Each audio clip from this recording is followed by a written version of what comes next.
news out this week from the Southern Tier where a lot of things have been changing this year. Just a couple of weeks ago, Afton announced that they're going to be moving to Saturday, and earlier this week, Skyline announced that they will be moving to Friday. I was down there a couple of weeks ago, had a chance to chat with Brad Smith.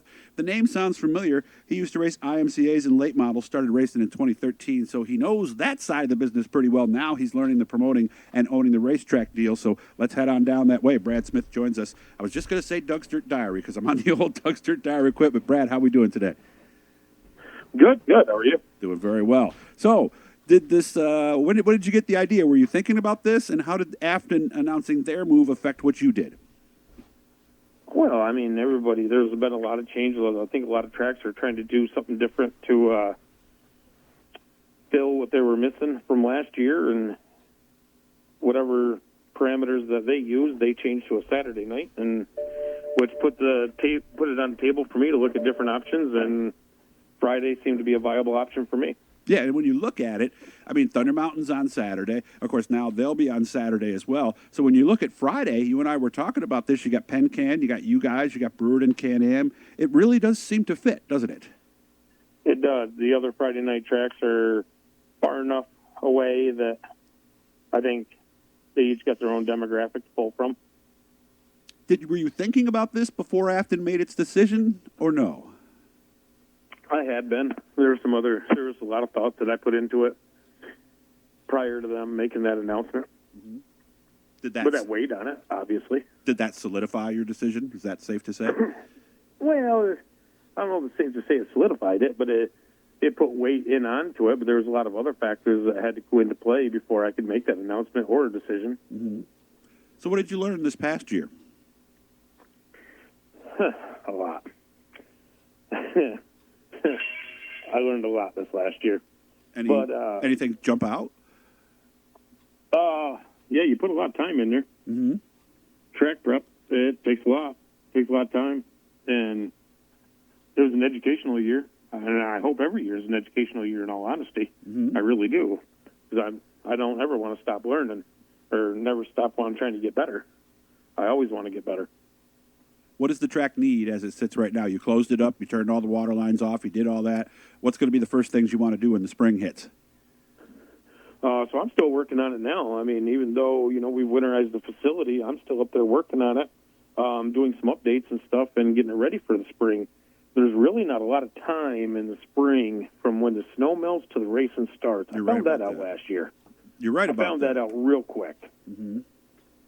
Yeah, because what's that? No, it tends to be wetter and all of that, and then the next thing you know, you're going, you get 3-4 days to work on it, and there's always a few things that, not that you miss, but a few things you wish you could do, let's say. Oh, yeah. There's weeks worth of work you wish you could do, but there's a very high moisture environment come springtime that you really don't have the option to do, and there's times where there's snow on the ground on a Monday, and you're calling for a practice on Saturday and thinking to yourself, is this even going to be achievable?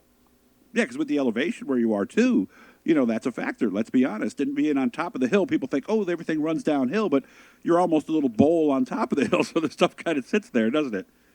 Oh, yeah, everything does run downhill, but it's got to be warm enough for it to flow. That's true, too. And no, we're not going to use the phrase that you guys all know because you know how that phrase goes. And it's true. It always does go downhill. Have you thought about the classes and stuff, and are there any that you're thinking they will be here for sure next year?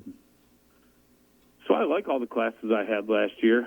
I just think we just need to tweak it a little bit. The sportsman class is pretty straightforward. Mm-hmm. The other classes we're just going to tweak a little bit. I don't know what's going to happen with going to Friday there.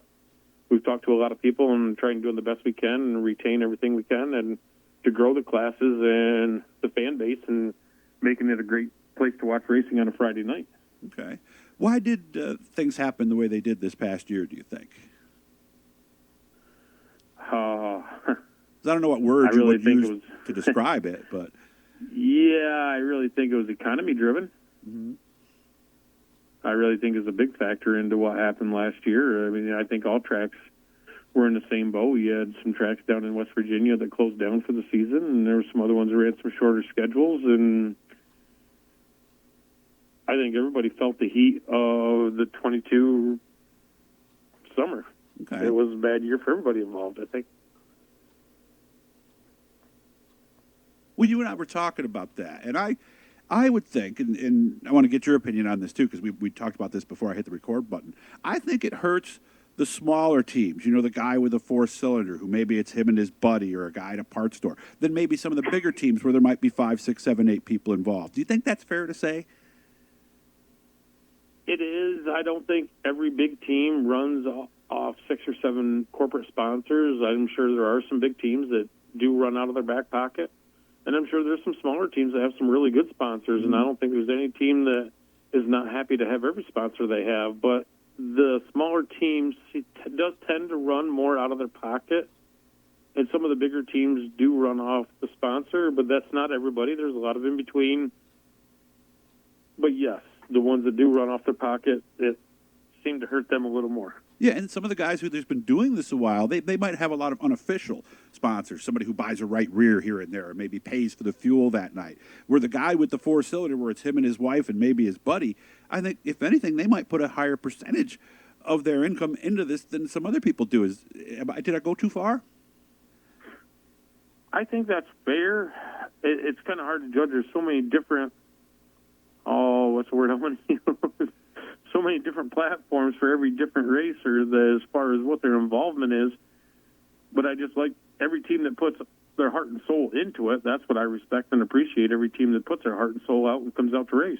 That's the same with me. That's why I talk to everybody when I go to the racetrack, guys. Because yeah, and I ran a 4-cylinder, so I know what that's like, and it's just as serious, and you're in just as much danger and everything else is no matter what you're driving. So respect to all of you guys, no matter what you're out there racing. How can people follow you? You are on Facebook, and you have a website too?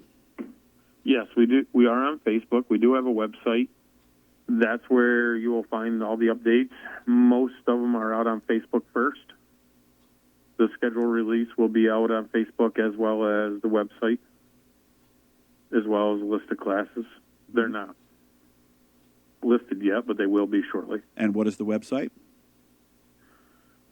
www.skylineracewaymotorsportspark.com. Okay. That'll get you all the information there. But yeah, it is easier to update Facebook quicker than it is to do that on the website. That's for sure. So it is. So make sure to follow that. Will we see you at the Motorsports Show in 2 weeks? I will be there. I'm not sure about the booth. Right. I'm waiting on a call back for that, but I will be in attendance walking around. For sure. Very important to be there. So look for Brad when he's there. And, again, check out the website. Go to Facebook, find out all this information, and we'll be checking in with Brad over the course of time. Good luck with everything. Thanks for your help there a couple of weeks ago when I came down. And you got my number now, so anytime you need to get on and tell people stuff, just give me a shout, okay? Hey, that sounds great, Doug. Hit that blue E, guys. Subscribe, turn on all the notifications, all that good stuff. This is it, Doug's Dirt Diary on YouTube. Nice job, man.